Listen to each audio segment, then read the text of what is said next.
Not one person raises their hand to say, yeah, actually, I would like to work more. I would like to be away from my family or distracted from my hobbies or unable to do self-development because I want to be at work. I want to do a 9 to 5. I want to do 40 plus hours a week.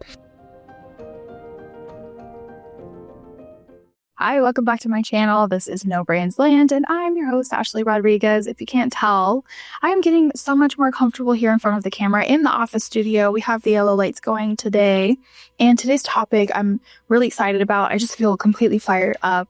I did a consumer psychology presentation with the city of Austin this past week for Small Business Week, and the response to the topic and overall business culture is phenomenal. I mean, every single time I talk about this topic, there is not a single person that disagrees or feels differently, which is not very common. Usually, especially if you're in an open environment or in a classroom situation, there's a difference of opinions, different cultures, different perspectives, different experiences. But in all of these classes, especially when I'm teaching on consumer psychology, and I get into a little bit of business culture, the response is unanimous. One of the big topics that came up this week was the topic of business culture.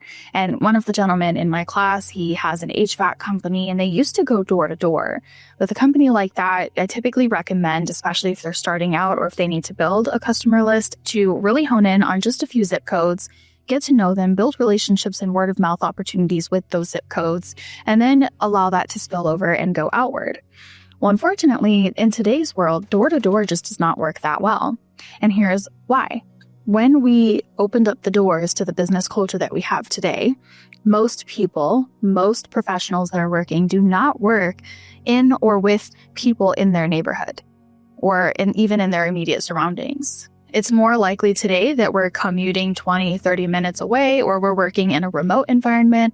And so what ends up happening when you spend a majority of your time at work, you actually end up in this strange situation where you just don't really know your neighbors. And so if somebody comes to your house unexpectedly and knocks on your door, it can be jarring. For women, it can feel threatening and unsafe.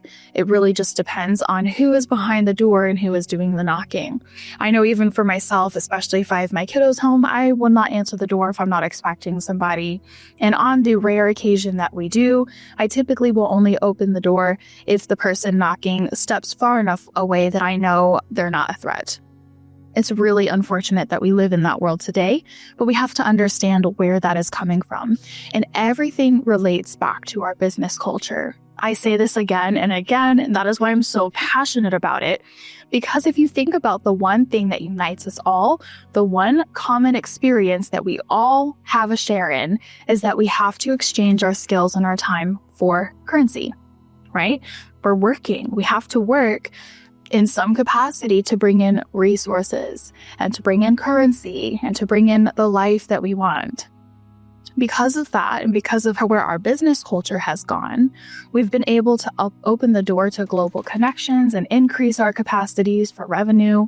So the online world is not a bad thing, but because of the direction of the business culture, we now are in this strange place where we just don't know our neighbors, and that can feel very threatening.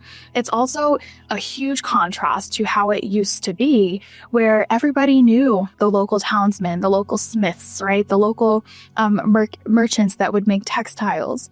And it was a community effort. Everybody knew exactly who they were going to within a village or a community.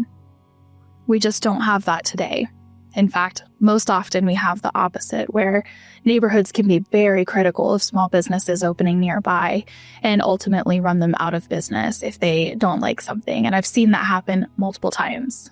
And if you've been around on my channel at all, even just for a few moments, you'll probably see that I'm reading through a 100-year-old book series called the Power Book Series by Frank Channing Haddock. Yes, Channing Haddock. There we go. This one is like basic psychology. It's called Creative Personality. There's another one called The Power of Business. And I wanted to read this. It's 100 years old, published 100 years ago.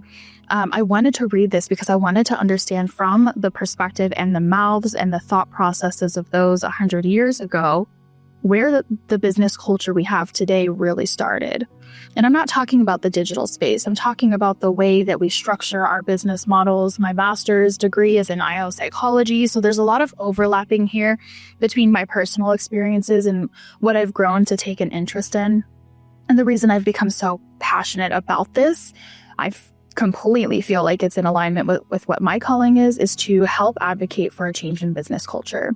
Now, I am not saying at all that we need to shut business down completely and never make money and never trade time and energy and skills for resources, but I am advocating for maybe opening the doors to doing business differently. For myself, that was pursuing a journey of entrepreneurship that I started over a decade ago. I've been launching businesses on and off. Most of those were to get experience. Some of them were complete failures and flops. One went into a bankruptcy, right? And this is all a part of the learning process. So I never want to be that person that sits here and says, I have it all figured out just because I have had so many experiences. Instead, I would rather relate with you and share with you some of the challenges I've had, some of the thought processes I've had, and share on my decade of experience from my perspective about business culture. Before I had children, I was able to keep up with anybody and anything. I could work 60, 70, 80 hours a week, and I loved it. I grew to love the hustle. And after I started my family, things began to change. I started to slowly realize that that was not sustainable and not enjoyable. And then I found myself in this moral, strange place where I felt like I had to choose between building my career and being the type of parent that I wanted to be, which was available. I just volunteered this past week at my daughter's school. I'm volunteering to help them fill folders and do all of the things. And that would not be possible. Energetically, I would just be at complete burnout if I were to try to do all of that on top of a full-time job and everything else. So I've become really conscious of the time that I'm spending and the energy that I'm spending on things and what I want to prioritize that energy toward. And for me, it just isn't the workplace. I do not believe that the workplace or business culture should consume the large majority of our lives, which it currently does in the structure that we have today. So what do we do about that? I'm glad you asked. What do we do about that? In my opinion, it starts with just general awareness, being aware of where the business culture began. When I say business culture, I mean that the way that we structure our businesses and that we do work. If you look right now, I've mentioned this before, there's something floating around the House of Representatives called the 32-Hour Workweek Act, which essentially will give employees full-time benefits at 32 hours a week, which is so important. Just look at our schools. They don't go past 3 p.m. in most cases for our younger kids. So why are parents forced to pay additional for extra care and jump through all of these hoops just to make sure that they can stay at a 9 to 5? And I'm telling you, when I've done these classes, and I've done multiple of these classes talking about business culture, the one I just had this past week was on consumer psychology, which also ties into business culture. I will do an entire video on that series soon because it's such a fun topic for me, and it's so practical and relevant that anybody can take something from it. But not one person raises their hand to say, yeah, actually, I would like to work more. I would like to be away from my family or distracted from my hobbies or unable to do self-development because I want to be at work. I want to do a 9 to 5. I want to do 40 plus hours a week. The only ones that enjoy it are the ones that have the capacity and are monetarily benefiting from doing the overtime, which is great. I was there in my 20s, right? Like I said, I could push out hours all day long. But as I began to get older, and now I'm in my 30s and I have a family and I have my business, I realized the importance of true balance, which means that I have time to fill my cup. And that's not just on a weekend. On weekend, those are dedicated to my kids. Those are dedicated to my family. They're out of school, right? So that for me is still giving. That's not really filling my cup with just me. Who am I as an individual, as a person? And so what I've done is I've structured a business model for myself that is profitable, that is sustainable and manageable. I don't feel stressed about it. And I work 3 days a week sometimes. Most times I'm working 2 days a week, but that's because I work quickly. I have scheduled 3 days a week. And 2 days a week are dedicated to me, to just do whatever I want to do. Maybe I want to read a book. Maybe I want to take some walks or go on a hike. Maybe I want to check out a new local business or go meet somebody from my community and just have coffee with them. I had coffee yesterday with a new friend that we had just met for the first time from one of the communities here. And old me would have felt like that was a waste of time because we spent 2 hours together, I think almost 3 hours together. But new me, more aware me, realizes the importance of actually connecting with other humans and having conversation and not feeling the need to constantly go, go, go. I used to really not idolize, because I've never really idolized people. They're all just human.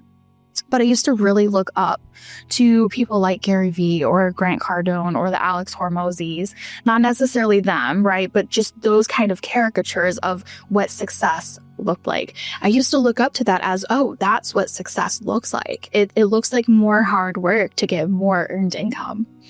And then I realized that that's not true.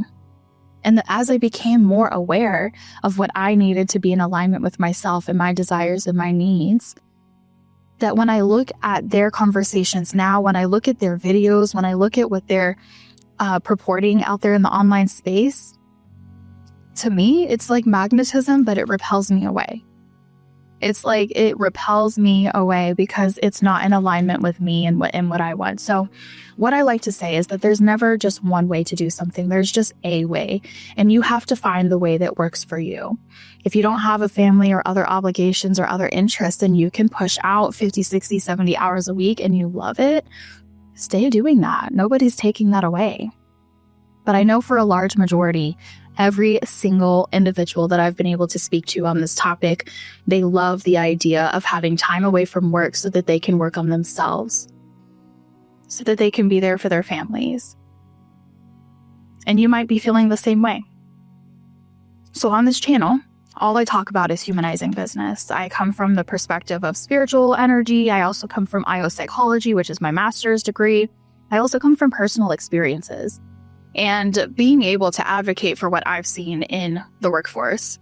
I spent time in active duty military service, so I was able to see that unique aspect. I've come to learn that I am very much a person that needs to experience things to fully understand myself and others. And so I've had a very colorful career over the last 12 years. Very colorful career. I've done so much that when I really write down and think about everything I've done, it almost doesn't even make sense, because it's like, how can anybody do that much in a 10-year period or a decade long? And it's possible. But that's because that is the type of personality I have. I craved experience. I wanted to experience things for myself. And so I put myself purposely in these situations to experience things. And that has just added so much value to what I do nowadays when I teach and when I present things and doing stuff like this, to be able to come in from a researcher perspective and really take a look at sources and data, but then also get into the human aspects and the spiritual aspects. In other cultures where spirituality is a huge cornerstone for them, spirituality and business is not separate. It's all one, because they're human. They're spiritual, energetic, electrical beings. So I really, really love this topic. It's just so fun for me. If you like this kind of content, stick around. I'm going to start a series very soon where I'm actually going to show how you can build business models that are sustainable. If you're interested in learning how I started a profitable business on a 3-day work week for myself, it's roughly 5 to 6 hours, sometimes 7 hours a day. And it's not all like pump and grind, right? Like I do take breaks. I take brain breaks to sit down and read a little bit. I'll get up and walk around. I'll, smell my essential oils. It really is an experience for me all day, every day. And if you're interested in learning how to potentially build business models that can still be profitable in that way, I encourage you to stick around, because this channel is really at its beginning stages of what it will fully become. And eventually we'll get to a place where I will be interviewing entrepreneurs to just get to the heart of who they are. We'll talk a little bit about the business stuff, but what I really want to focus on is their life story and what brought them to that point, and why they've chosen entrepreneurship and what that's like for them. And what you'll come to notice is that there's going to be a lot of common themes between all of us, but also a lot of uniqueness, because everybody has their own story and passion and calling and interests. And so we'll get to explore that together and really just kind of open the lid, pull the curtains back on business and what it actually means to have a business and be a business owner today in 2025, where majority of us are craving connection and humanity and relationship with each other.